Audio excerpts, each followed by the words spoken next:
अभी क्या गवर्नमेंट ने परमानेंट आपको करने जा रही है या करेगी, जिस चीज के लिए आप लोग संघर्ष कर रही हैं, क्या लग रहा है इसमें? अभी वो सरकार नहीं कर पाएंगी तो हम आशाएं बहुत सारे हैं सर। हम चाह देंगे तो इस बार 2027 में सरकार ये सरकार नहीं रहेगी, उनको रहने नहीं देंगे। अपनी तमाम मांगों को लेकर के आशा बहुओं का पूरे देश में धरना प्रदर्शन चल रहा है। अभी कल यानी कि 24 मार्च को गोरखपुर में भी आशा बहुओं ने धरना दिया था और अपने 2024 और 25 की जो बकाया राशि है उसके भुगतान के लिए वो डीएम और सीएमओ से जाकर के लोग मिले थे। हमारे साथ दो आशा बहुएं मौजूद हैं, रीना गुप्ता जी और सुधा सिंह जी। जानने की कोशिश करेंगे कि क्या इन लोगों की मांग है और इन लोगों की जब नियुक्ति हुई थी तो किन बातों को लेकर के या किन कामों को लेकर के इन लोगों की नियुक्ति हुई थी और अभी वर्तमान में ये लोग कौन कौन सा काम कर रहे हैं। सबसे पहले तो आप लोगों का बहुत बहुत स्वागत। सबसे पहला सवाल ये जानना चाहेंगे कि जब आशा बहुओं की नियुक्ति हुई थी, यानी जब नया नया ये आशा का काम आया था, जॉब आया, वैकेंसी आई थी, तो सरकार ने क्या कह के नियुक्त किया था लोगों को? उस समय सर सरकार का यही कहना था कि सिर्फ जो आशा बहुओं की नियुक्ति हो रही है जिसवाई और टीकाकरण का काम कराएंगे, इसके सिवा और काम नहीं करना है। बस यही हम लोगों को काम भी करना था। कुछ साल तक हम लोग काम भी किए, उसका जिसका कोई मानदेय नहीं मिल रहा था। अब कुछ जब मिलने लगा तो सरकार हमारी तमामों प्रकार की कामें कराना शुरू कर दी है जिसका भुगतान नहीं कर रही है। अगर वो काम करा रही है तो उसे दाम भी देना चाहिए, लेकिन नहीं दे रही है। अगर देखा जाए एक मजदूर दिन भर काम करता है और शाम को आराम से 600-700 रुपया लेकर के आता है। आशा की कोई टाइम नहीं होती है, वो 24 घंटा काम करती है, लेकिन बदले में क्या जियो मुट्ठी बांध करके चली जाती है वो। तो हम ये सरकार से पूछना चाहते ऐसा क्यों? क्या काम तो हम लोगों का ऑपरेटर वाला काम कराते हैं। जब हम लोग पढ़े नहीं है, एक तरफ देखा जाए तो कहते हैं कि आशाएं बहुएं पढ़ी नहीं है। जब पढ़े नहीं है तो हम लोगों को ऑपरेटर बाबू वाला काम नहीं कराना चाहिए था, ऑनलाइन वाला काम नहीं कराना चाहिए था, आधार कार्ड नहीं बनवाना चाहिए था, सिर्फ एक फॉर्म नहीं भरवाना चाहिए था। फिर ऑनलाइन काम क्यों कराई जा रही है? एक तरह से सारा काम तो पढ़े लिखे वाला ही वर्तमान में भी जो आशा बहुएं कर रही हैं वो सारा तो पढ़े लिखे वाला ही काम किया जा रहा है। जी सर, बिल्कुल। तो अभी सरकार से क्या मांग है आप लोगों का? सर मैं ये चाहती हूँ अगर सरकार हमसे काम ले रही है, मैं काम करने के लिए तैयार हूँ। अगर वो काम ले रही है तो मुझे दाम भी दे काम। हमारी जितना काम उतना दाम। 1000 में दम नहीं, 21,000 से कम नहीं। 21,000। अच्छा, अभी जो मासिक भुगतान सरकार कर रही है वो 1000 रुपया आप लोगों का है? मात्र नहीं, इस समय बढ़ करके 3500-3600 रुपया है हम लोगों का मिलता है। हाँ 2200 है ट्रेजरी लेकर के 3500-3600 है।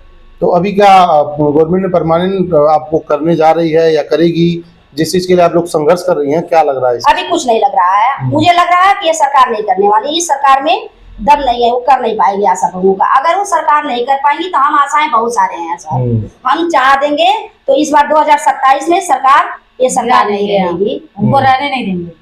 मतलब आशा बहुएं इस गवर्नमेंट से रुष्ट है क्योंकि वो मांगों को पूरा नहीं कर रहा है। जी जी बिल्कुल रुष्ट है।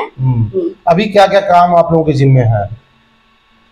देखा जाए सर तो इस अभी हम लोग कुष्ठ रोग का काम कराते हैं, कुष्ठ रोग का भी है, मलेरिया का भी काम करा रहे हैं, कुष्ठ रोग का भी काम करा रहे हैं और तमाम प्रकार की जो मतलब अच्छे अच्छे लोग नहीं कर पा रहे हैं। एनम का भी काम सारा हम ही लोगों को दिया जा रहा है करीब करीब, जो कि उन लोगों से करवाना है सब हम ही लोगों पे थोपा जा रहा है। हम लोगों को जबरदस्ती करना ही करना है, इस पे भी दबाव डाला जा रहा है कि नहीं आप लोगों को करना है तो करना है।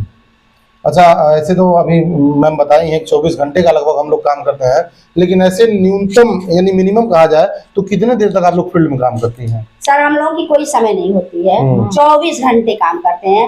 अगर हम खाना बना रहे हैं रात को, अगर फोन आ गया तो मुझे जाना है। अपने पति बच्चों को छोड़ करके हम लोग भागते हैं फील्ड में काम करने के लिए। अगर कोई भी फोन आती है, ना संडे की छुट्टी है ना कोई छुट्टियां नहीं होती है। काम तो ले रही है एकदम, मतलब कहा जाए तो ये उसकी मुझे मतलब आइडिया नहीं है। काम दाम बिल्कुल नहीं है उसका, नाम दाम के जगह पे जीरो ही। अच्छा, क्या लग रहा है कि आखिर सरकार आशाओं पे ध्यान क्यों नहीं दे रही है? क्या जो आशा बहुएं हैं वो यहाँ की वोटर नहीं है? क्या वो ये गवर्नमेंट को वोट नहीं करती हैं? बिल्कुल करते हैं, लेकिन सरकार अंधी है, दिखता नहीं है ना उन्हें कि हाँ भाई इतना काम लिया जा रहा है, लेकिन उनके हिसाब से उनको दाम भी तो देना है। आखिर सारा काम छोड़ करके वो सब कुछ करने के लिए तैयार है। यदि आशा बहुएं यदि टीकाकरण ना कराए, योगी सरकार तो बोलते हैं कि हाँ यहाँ तो टीकाकरण बढ़िया हो रहा है, यूपी में सारी चीजें बढ़िया हो रही है, यदि आशा ना कराए तो फिर क्या टीकाकरण हो जाएगा?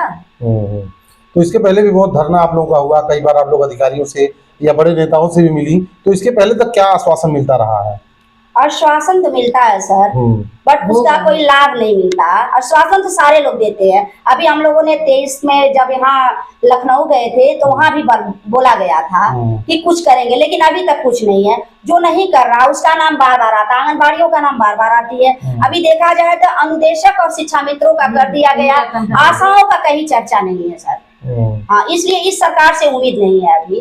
अब 1 अप्रैल के इंतजार में है, 1 अप्रैल देखिए क्या होती है। अच्छा, 1 अप्रैल को आश्वासन मिला था क्या कुछ करने का? उम्मीद है कि 1 अप्रैल को कुछ होगा, लेकिन लग नहीं रहा कि कुछ होगा। हाँ। अच्छा, वाजिब मांग क्या है आप लोगों की? कितनी सैलरी हो जाए या आप लोगों को परमानेंट कर दिया जाए, कि क्या वाजिब मांग क्या है आप लोगों का? 21,000 सैलरी कर दिया जाए, परमानेंट कर दिया जाए, ये मांग है हम लोगों का। हम लोगों को सरकारी कर्मचारी का दर्जा दिया जाए, और जो ट्रेजरी वगैरह है वो सब भी हमको मिलना चाहिए। अभी इस सरकारी तरह सुविधाएं जो भी है वो भी कोई सरकारी सुविधा इस तरह की चीजें नहीं है। तो अभी तो कल भी कितना बकाया होगा आप लोगों का भुगतान, कितने महीनों से नहीं हुआ है? देखा जाए तो सर एक आशाओं का कम से कम 2.5 लाख रुपया बाकी है। 2019 से सारी चीजें बकाया। कोरोना काल 2019 में जब कोरोना काल आया, जो लोग घर में छिप के बैठते थे, उस समय आशाओं को फील्ड में निकाला गया और आशाएं अपने जान को त्याग करके, अपने बीवी और बच्चों, पति और बच्चों को त्याग करके फील्ड में जा करके कोरोना वाले लोगों को वो अपना बीपी और शुगर नापती थी। उनको अपने जान की परवाह नहीं थी, उनको फील्ड में निकाला गया और बदले में उन्हें कुछ नहीं मिला। तो वहां से लेकर के अब तक देखा जाता है एक आशाओं का कम से कम 3 लाख रुपया बाकी है। और इसका कोई भुगतान वगैरह अभी तक कोई भुगतान नहीं है, चर्चा भी इस चीज की नहीं है, कुछ भी नहीं है, कुछ भी नहीं है। हम लोग बार बार रिक्वेस्ट कर चुके, अनुरोध कर चुके सरकार से, लेकिन कुछ भी नहीं है अभी तक।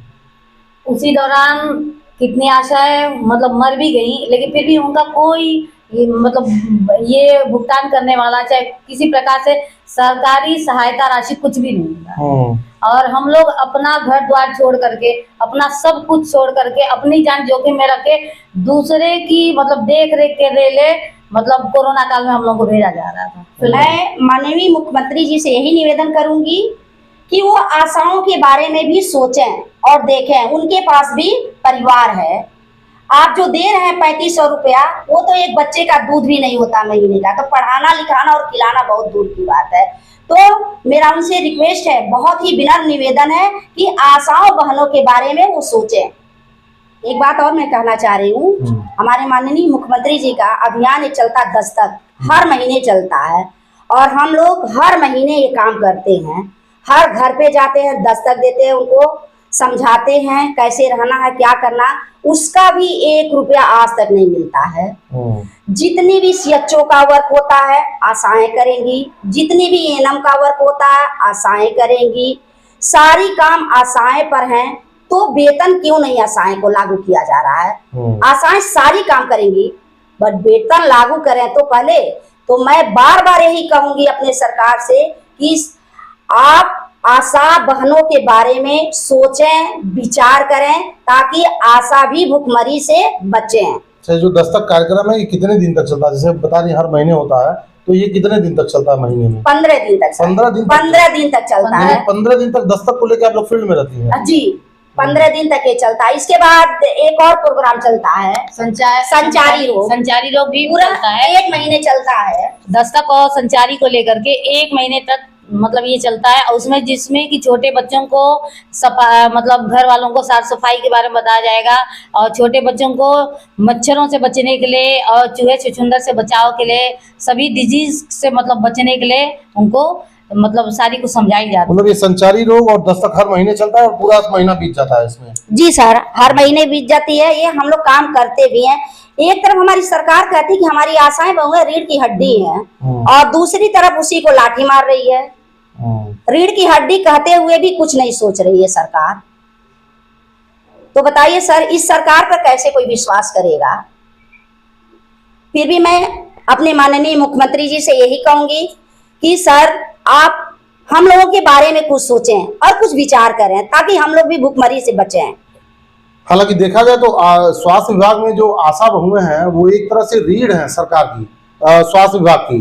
अगर आशाओं का काम ठप हो जाए तो मान के चलिए 50% सरकार का काम रुक जाएगा। तो इस सरकार को आशा बहुओं की इन तमाम मांगों को मद्देनजर रखते हुए और जो इन लोगों का अभी तक भुगतान रोका गया है, आप बता रही हैं 2019 से लेकर के और अभी तक के तमाम तरह के भुगतान बाकी है जो गवर्नमेंट इनको नहीं दिए हैं। 1000 रुपये इन लोगों को मासिक भुगतान किया जाता था जो 3500 हो गया है और ये तमाम मांगों को लेकर के ये लोग संघर्षरत हैं। तो इस सरकार को आशा बहुओं का भी विशेष ध्यान देना चाहिए और इस बात को समझना चाहिए कि किस तरह से आशा बहुएं अपने गांव में घर घर जाकर के एक एक दरवाजे जाकर नॉक करती हैं और जो भी काम इनको सौंपा जाता है उस काम को बखूबी ये निभा रही हैं। तो इनकी जो सुविधाएं हैं उन सुविधाओं का ख्याल रखते हुए जो इनकी मांग है एक उचित क्राइटेरिया तय करके इनको भी वो सहूलियत देनी चाहिए। अब देखिए सरकार इन लोगों को लेकर के कब जागती है और इनके बारे में कब सोचती है।